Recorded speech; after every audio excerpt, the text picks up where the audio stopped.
Me asignaron la vigilancia de una colonia en las afueras de Ciudad Juárez, un barrio de calles polvorientas donde las casas, muchas de ellas a medio construir o abandonadas, parecían quedar atrapadas en el tiempo. Era un lugar silencioso, solo perturbado por el viento que levantaba polvo y arrastraba bolsas de plástico entre las calles. Aquella noche, mi compañero Ramiro y yo hacíamos la última ronda antes de regresar a la estación. No había movimiento en la zona, ni siquiera un perro callejero husmeando entre la basura. El reloj en la patrulla marcaba la 1:47 am cuando lo vimos. Era un hombre alto, delgado, vestido con ropa harapienta. Caminaba lento, tambaleándose, cruzando la calle justo frente a nosotros. Encendimos la torreta y mi compañero sacó la bocina. «Amigo, deténgase». El hombre no reaccionó. Solo siguió avanzando hasta meterse en un callejón angosto entre dos casas de ladrillos sin pintar. Nos miramos por un segundo.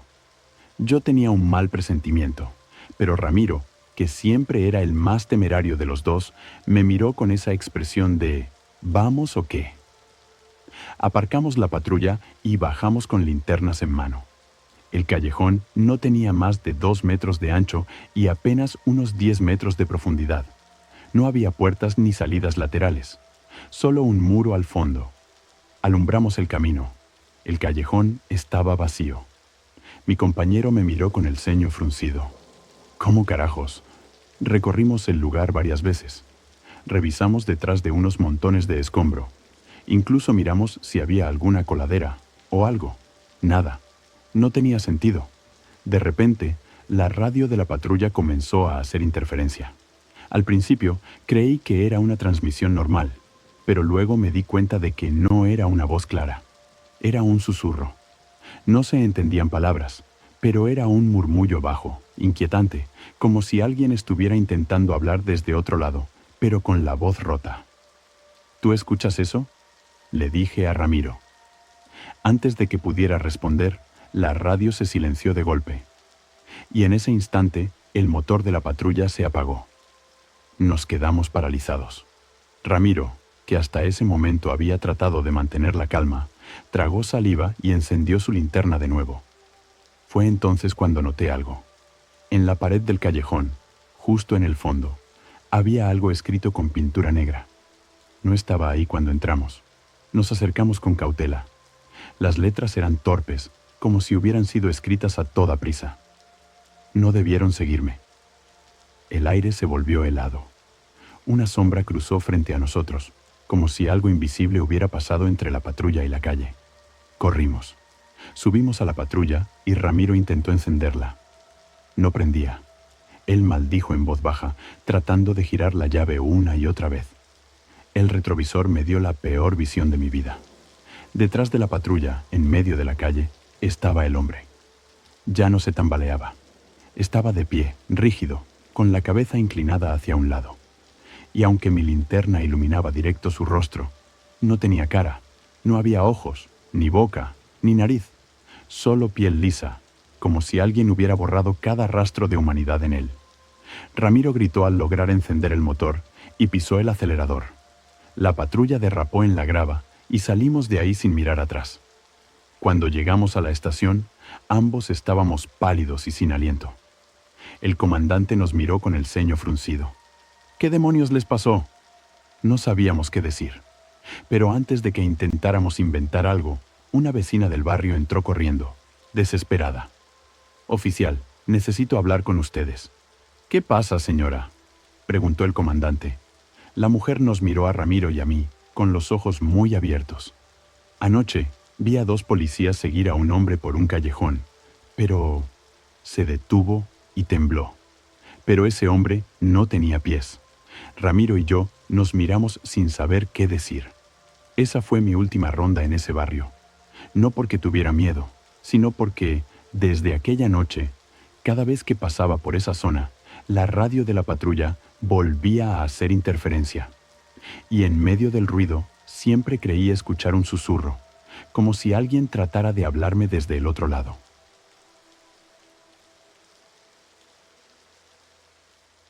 He trabajado en la policía por más de 20 años y, aunque he visto cosas horribles, Hay una noche que nunca podré olvidar. No fue el tiroteo más intenso, ni el caso más violento, pero fue la única vez en mi vida que sentí verdadero miedo. Fue en una carretera secundaria a las afueras de Tegucigalpa, un camino solitario donde apenas pasaban carros después de la medianoche. Recibimos un reporte a las 2:15 am sobre un vehículo abandonado con las puertas abiertas. El informante dijo que había rastros de sangre en el suelo. Mi compañero, el sargento Núñez, y yo llegamos en menos de 10 minutos. Apenas iluminamos la escena con los faros de la patrulla, supimos que algo grave había pasado. Era una camioneta negra con el motor apagado y las luces encendidas. La puerta del conductor estaba abierta y el asiento tenía salpicaduras de sangre fresca. Había huellas de arrastre en la tierra. Revisamos los alrededores con linternas. En el suelo, a unos metros de la camioneta, encontramos un celular destrozado, un pedazo de camisa y algo que me hizo estremecer, un zapato de niño. Me agaché y lo levanté. Era pequeño, azul con detalles blancos. No tenía sangre, pero sí tierra seca adherida a la suela. ¿Había un niño aquí?, preguntó Núñez. Negué con la cabeza. En la radio no mencionaron que hubiera menores involucrados. Vamos a revisar más allá, dije. El rastro de arrastre nos llevó unos 20 metros hacia la maleza. Entre la hierba alta encontramos un charco de sangre y marcas de neumáticos recientes. Sin duda, habían secuestrado a alguien y lo habían subido a otro vehículo. Núñez maldijo en voz baja y me dijo que regresáramos a la patrulla para reportarlo. Asentí y nos dimos la vuelta. Entonces lo escuchamos. Un sollozo bajo, casi un susurro. Nos quedamos congelados. No era el viento, no era un animal, era un llanto humano. Encendí mi linterna y barrí el área. Entre la bruma de la madrugada, a unos 10 metros, había una figura pequeña de pie. Un niño. Estaba descalzo, con la ropa rota y la cabeza agachada. «Niño», grité, «¿estás bien? ¿Cómo te llamas?» El niño no respondió. Mi instinto me decía que algo no estaba bien. Habíamos revisado la zona antes y no había nadie. No era posible que un niño hubiera aparecido de la nada. Mi compañero se adelantó. «Tranquilo, chiquito, somos policías. ¿Dónde están tus papás?» El niño seguía sin moverse. El viento sopló, arrastrando hojas secas a nuestro alrededor. Por un instante sentí que el aire estaba más pesado. Fue entonces cuando el niño levantó la cara. Mis piernas se debilitaron. Su rostro era inexpresivo, pero sus ojos eran completamente negros. No tenía iris, no tenía pupilas, solo dos vacíos oscuros reflejando la luz de mi linterna. Di un paso atrás sin darme cuenta. Núñez dejó escapar un murmullo de asombro y se persignó rápidamente. El niño nos miró fijamente. Luego, en un movimiento lento, levantó la mano y señaló el zapato que yo tenía en la mano. Un frío insoportable me recorrió la columna. De repente, las luces de la patrulla parpadearon y la radio comenzó a emitir un ruido distorsionado, como si varias voces intentaran hablar al mismo tiempo. «Vámonos», dije con voz seca. Núñez asintió de inmediato y retrocedimos. El niño no se movió. Subimos a la patrulla y aceleramos. Cuando pasamos frente al punto donde estaba, ya no había nadie. Cuando llegamos a la estación, aún estábamos en shock. Reportamos lo que encontramos, pero no mencionamos al niño. A la mañana siguiente, identificaron al dueño de la camioneta, un hombre de 40 años vinculado a una banda criminal.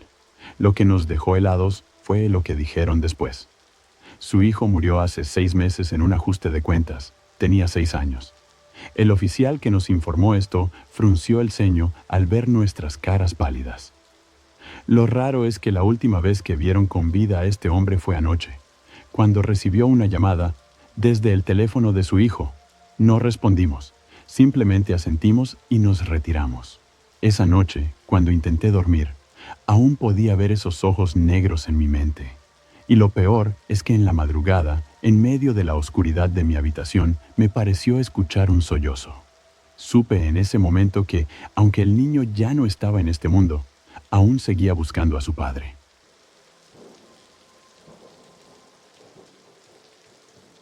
Trabajar en la policía me ha enseñado que los verdaderos horrores no siempre son criminales con pistolas o asesinos en serie. A veces, lo más aterrador es lo que no se puede explicar. Y la noche en que recibimos aquella llamada, aprendí que hay cosas que nunca deberían escucharse. Era un turno tranquilo en la estación. Mis compañeros y yo bebíamos café y hablábamos de fútbol mientras la radio sonaba de fondo. Eran casi las 2 de la madrugada cuando entró el reporte. Aquí Central. La voz del operador sonó tensa. Tenemos un código de violencia doméstica en la colonia San Ángel. Mujer reporta agresión por parte de su esposo. Dice que teme por su vida. Mi compañero Rivera y yo tomamos la patrulla y salimos de inmediato. La colonia San Ángel era un conjunto de calles viejas y casas con muros altos. No era raro que hubiera problemas familiares, pero lo que me extrañó fue la forma en que la operadora nos miró antes de salir. «¿Qué pasa?», le pregunté. Dudó un momento antes de hablar. «Nada, solo...». La mujer sonaba muy alterada. Asentí y subimos a la patrulla. El trayecto fue corto. Al llegar, nos encontramos con una calle completamente desierta. Nos estacionamos frente a la casa de la denuncia, una vivienda de 2 pisos con las ventanas cerradas y la puerta principal vieja, de madera gruesa. Nos bajamos y golpeamos la puerta. «¡Policía!», gritó Rivera. «Señora, abra la puerta». Silencio. Esperamos unos segundos y llamamos otra vez. No hubo respuesta. Miré por una de las ventanas. Estaba cubierta de polvo y no se veía ninguna luz dentro. «Voy a revisar atrás», dije. Di la vuelta a la casa y encontré un portón de metal que daba al patio trasero. Estaba entreabierto. Empujé con cuidado y entré. El patio estaba lleno de maleza crecida y muebles viejos cubiertos con sábanas. No había señales de pelea ni objetos rotos. Fue entonces cuando lo noté. La puerta trasera de la casa estaba abierta. Un escalofrío recorrió mi espalda.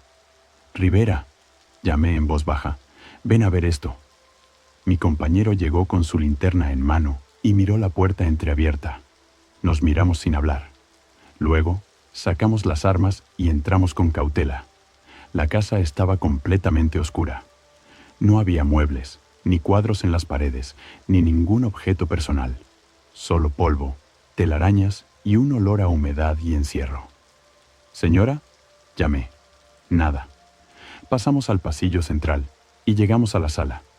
En ese momento, escuchamos un sollozo. Ambos giramos la cabeza al mismo tiempo. Venía de la última habitación al fondo del pasillo. Rivera me miró con el ceño fruncido y caminamos hacia la puerta con cuidado. Golpeé con los nudillos. «Señora, venimos a ayudarla». El sollozo se detuvo. Esperamos unos segundos y abrí la puerta. La habitación estaba vacía, pero en la pared, escrito con algo oscuro, había un mensaje. «Gracias por venir. Nadie me ayudó cuando lo necesité». Un escalofrío me recorrió el cuerpo. Rivera dio un paso atrás. «Esto no está bien». Regresamos a la patrulla de inmediato.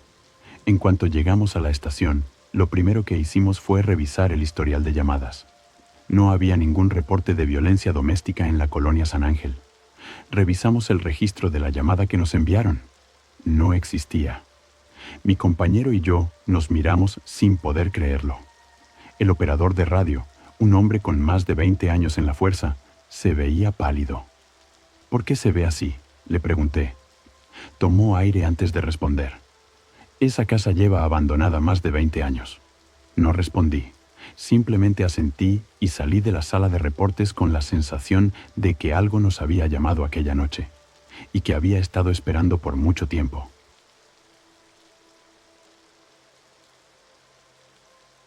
He sido policía durante muchos años y, en ese tiempo, he visto cosas que preferiría olvidar. Pero nada se compara con aquella búsqueda en la selva de Chiapas. Nos llamaron a la estación para reportar la desaparición de un campesino en las montañas. Su esposa llegó con los ojos enrojecidos y las manos temblorosas. Nos dijo que su esposo, Eulalio Gutiérrez, había salido 3 días antes a buscar madera y no había regresado. «No es normal», nos decía entre sollozos. «Él conoce el monte, no se perdería así. Algo malo le pasó. No era la primera vez que alguien desaparecía en esa zona. La selva es traicionera, y si alguien se cae en una grieta o es mordido por una serpiente, puede morir sin que nadie lo encuentre. Nos organizamos en grupos y partimos al mediodía. Había 6 agentes en total, además de algunos voluntarios del pueblo. El calor era sofocante y la humedad nos hacía sudar sin parar. Caminamos en fila por el sendero que el campesino solía usar, gritando su nombre a cada rato. Pero no había respuesta. Las primeras horas fueron inútiles. Encontramos rastros de pisadas, algunas ramas rotas, pero nada que indicara dónde estaba Eulalio. Seguimos avanzando hasta que el sol empezó a ocultarse detrás de los árboles. «Es mejor acampar aquí», dijo el comandante. «No quiero que nadie se pierda en la oscuridad». Encendimos una fogata y nos repartimos las guardias. Aún en la noche, la selva nunca estaba en silencio. Los grillos cantaban, las ranas croaban y de vez en cuando escuchábamos algún animal moverse entre los árboles. Pero pasada la medianoche, todo cambió. El sonido del bosque desapareció. Ya no había grillos, ya no había ranas, solo un silencio pesado, opresivo. Yo estaba en mi turno de guardia cuando lo escuché. Un susurro no provenía de la radio ni de mis compañeros. Venía del monte. «Eulalio», murmuré con el corazón acelerado. El comandante se despertó y se levantó de inmediato. «¿Qué pasa?» «Creo que escuché algo». Agarramos nuestras linternas y avanzamos unos metros fuera del campamento. Caminamos despacio, observando cada sombra entre los árboles. Entonces vi una figura. Apenas iluminada por mi linterna, a unos 20 metros entre los árboles, había un hombre de pie. Era delgado, pálido y tenía la mirada perdida. «Eulalio», gritó el comandante. «¿Está bien?» El hombre no respondió. Pero cuando di un paso adelante para acercarme, noté que sus pies no tocaban el suelo. Mi linterna tembló en mi mano. Eulalio flotaba a unos centímetros del suelo. Mi corazón se aceleró y mi instinto me gritó que corriera. Pero el comandante, sin darse cuenta de lo que yo había visto, avanzó más. «Señor, venga, lo sacaremos de aquí». Eulalio giró lentamente la cabeza hacia nosotros. Entonces habló. Pero su voz no era humana. Era un murmullo distorsionado, como si muchas voces intentaran salir al mismo tiempo. «No, debieron venir». El comandante se detuvo en seco. Los otros agentes, que ya se habían despertado por el ruido, llegaron corriendo con sus linternas. Y en cuanto iluminaron el rostro de Eulalio, todos quedaron paralizados. Sus ojos eran completamente negros. No tenía pupilas, no tenía brillo, solo un vacío oscuro. Un grito rasgó la selva. No de Eulalio, sino de algo más, de algo detrás de él. Una sombra más grande, más oscura, se movió entre los árboles. Yo sentí el miedo como un puño apretándome el pecho. El comandante reaccionó primero. «¡Corran!». Salimos disparados de regreso al campamento. Nadie dijo una palabra. Solo nos quedamos sentados junto al fuego hasta que amaneció. Con la luz del sol, volvimos al lugar donde habíamos visto a Eulalio. Pero ya no había nada. Solo encontramos su machete tirado en el suelo. Horas después lo encontramos. O lo que quedaba de él, estaba colgado de un árbol con el cuello roto, pero lo más extraño era lo que dijo el forense. Según su estado de descomposición, llevaba más de un mes muerto, y sin embargo, nosotros lo vimos. Nos habló, esa fue la última vez que participé en una búsqueda en la selva, porque hay cosas ahí dentro que no quieren ser encontradas, y tampoco quieren que salgas con vida.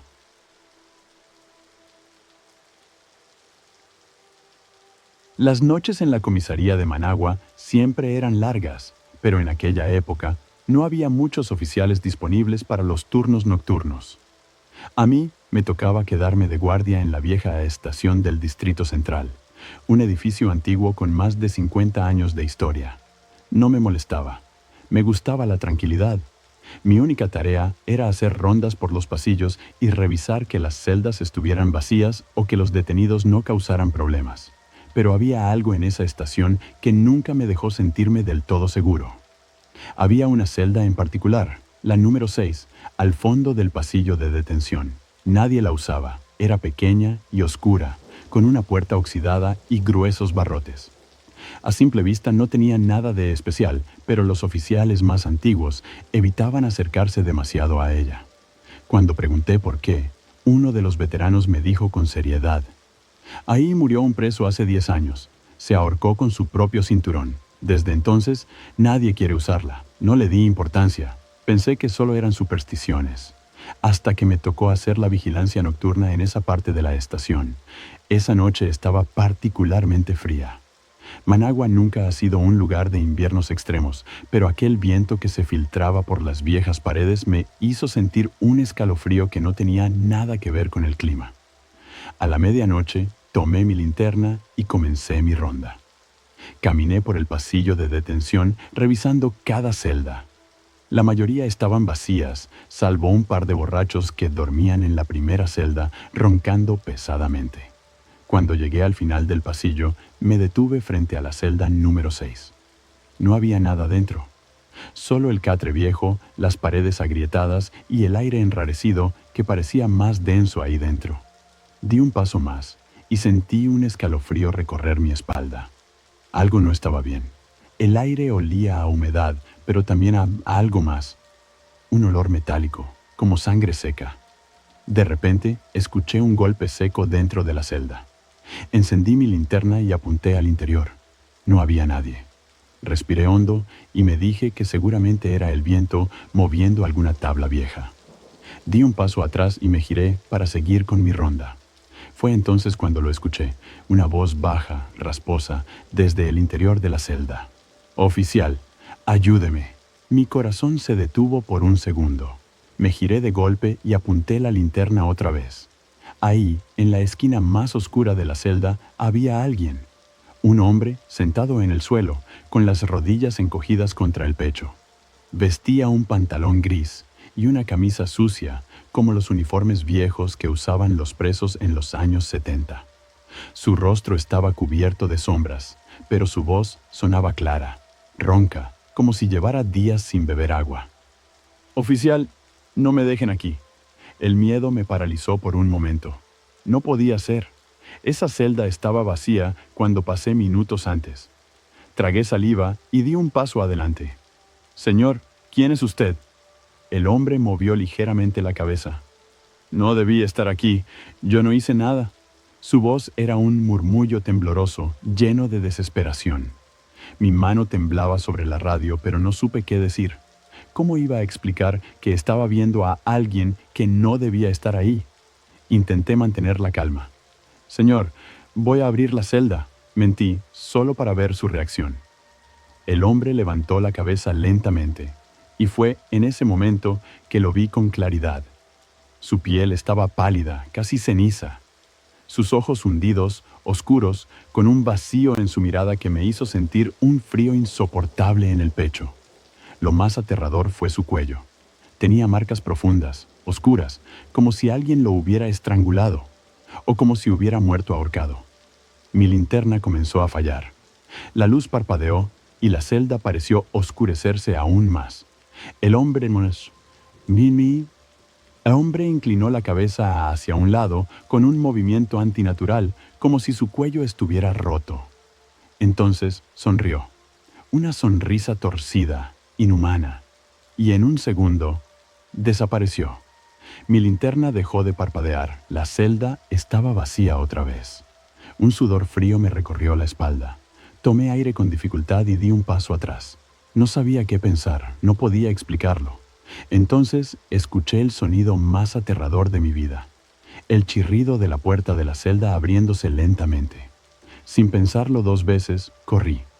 Salí del pasillo sin mirar atrás y regresé a la oficina central. No dije nada. No quería que me tomaran por loco. Pero cuando terminé mi turno y estaba a punto de irme a casa, uno de los oficiales más viejos se me acercó. «¿La viste, verdad?» Me quedé en silencio. Él sonrió con tristeza y suspiró. «Siempre vuelve. Sigue esperando que lo saquen».